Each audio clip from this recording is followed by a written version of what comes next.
주신에 감사한 5분 묵상. 오늘은 사무엘하 12장 15절에서 23절의 말씀을 통해 죄는 용서받지만 책임은 남는다 라는 제목으로 은혜를 나누겠습니다.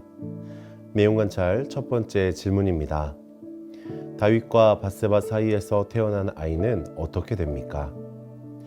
오늘 본문 말씀 15절과 18절을 보면 여호와께서 우리아의 아내가 다윗에게 낳은 아이를 치심해 심히 앓게 되었다라고 기록하고 있습니다.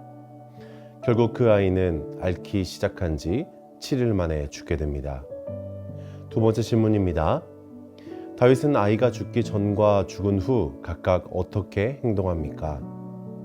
오늘 본문 16절에서 17절을 보면 다윗은 아이가 죽기 전에 그 아이를 위하여 하나님께 간구하며 금식하고 안에 들어가서 밤새도록 땅에 엎드려 기도했습니다. 신하들이 일으키려 해도 듣지 않고 음식도 먹지 않았죠.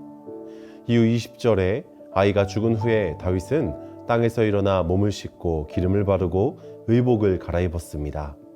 그리고 여호와의 전에 들어가서 경배하고 궁으로 돌아와 음식을 차려 먹었습니다. 연구와 묵상입니다. 하나님께서는 왜 다윗의 회개에도 불구하고 아이를 심히 앓다가 죽게 하십니까? 이 사건은 하나님의 사랑과 은혜와 공의의 징계가 어떻게 공존하는지를 보여주는 매우 중요한 사건입니다. 오늘 말씀을 통해 우리는 죄의 형벌과 죄의 결과를 구분해야 합니다. 신학적으로 볼 때 다윗의 죄는 은혜로 덮어졌으나 그 죄의 참혹한 대가는 반드시 치러져야 했습니다.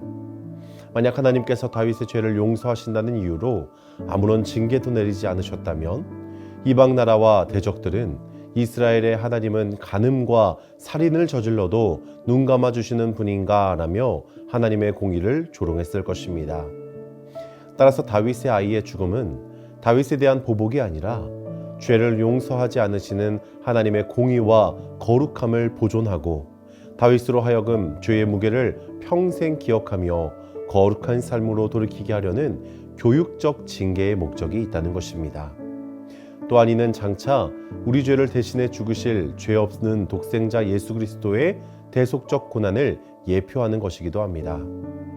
다윗과 이스라엘은 오늘 이 고통을 통해 죄가 단순히 개인의 문제를 넘어 공동체와 하나님과의 관계를 얼마나 처참하게 파괴하는지를 뼈저리게 깨닫게 된 것입니다. 느낀 점입니다. 죄는 용서받을 수 있지만 죄의 결과와 책임은 남는다는 사실에서 우리는 무엇을 느낍니까? 오늘 본문을 묵상하며 가장 가슴 깊이 다가오는 점은 죄의 무거움과 하나님의 엄중한 사랑입니다. 앞서 말한 것과 같이 우리는 흔히 회개하면 그만이지 라는 안일한 태도로 죄를 가볍게 여기는 경향이 있습니다. 그러나 다윗의 처절한 금식과 아이의 죽음을 지켜보며 죄는 결코 공짜로 용서되지 않는다는 사실을 깨닫게 됩니다. 내가 지은 죄의 책임은 누군가의 눈물과 고통, 심지어는 생명을 담보로 한다는 것이죠. 다윗은 아이의 죽음을 확인하자마자 슬픔에 매몰되지 않고 곧장 여호와의 전에 들어가 경배했습니다. 이는 다윗이 하나님의 심판을 공의로우신 판결로 온전히 받아들였음을 의미하는 것입니다. 그렇기 때문에 진정한 회개란 단순히 죄에 슬퍼하는 감정을 넘어 하나님이 내리시는 징계에 매맞아도 달게 받는 태도를 뜻하는 것입니다. 그래서 죄의 책임이 남는다는 사실은 우리를 절망시키려 하는 것이 아니라 다시는 죄의 길로 발을 들이지 않게 하려 하시는 하나님의 강력한 울타리가 되는 것이죠. 용서받은 후에도 죄의 결과로 인해 남겨진 흉터를 바라보며 우리는 하나님의 은혜가 얼마나 값비싼 것인지를 되새기게 됩니다. 우리 또한 삶에서 반복되는 죄의 도전 앞에 설 때 오늘 다윗이 흘린 눈물과 그가 감당해야 했던 상실의 아픔을 기억하며 거룩한 두려움을 회복하기를 원합니다. 하나님의 용서는 절대 값싸지 않으며 그 은혜를 입은 자의 삶은 이전과 결코 같을 수 없음을 꼭 기억하시기 바랍니다. 결단과 적용입니다.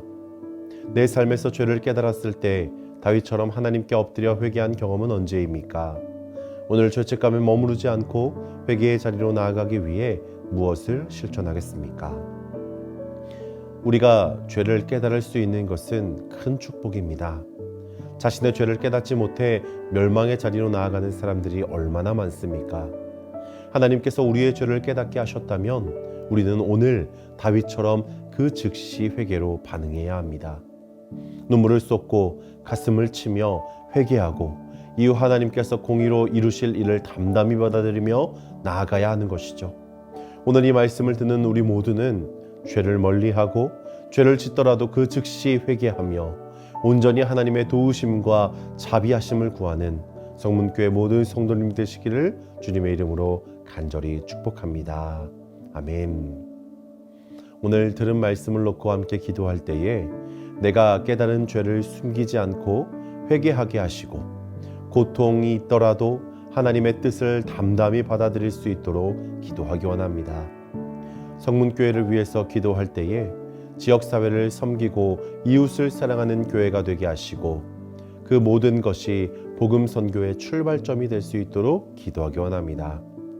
마지막으로 성문교회 영가족을 위해서 함께 기도할 때 특별히 재정적인 어려움의 위기에 빠져 있는 성도들을 하나님께서 돌봐 주시고 영육간에 충만하도록 채워주시기를 기도해 주시기 바랍니다.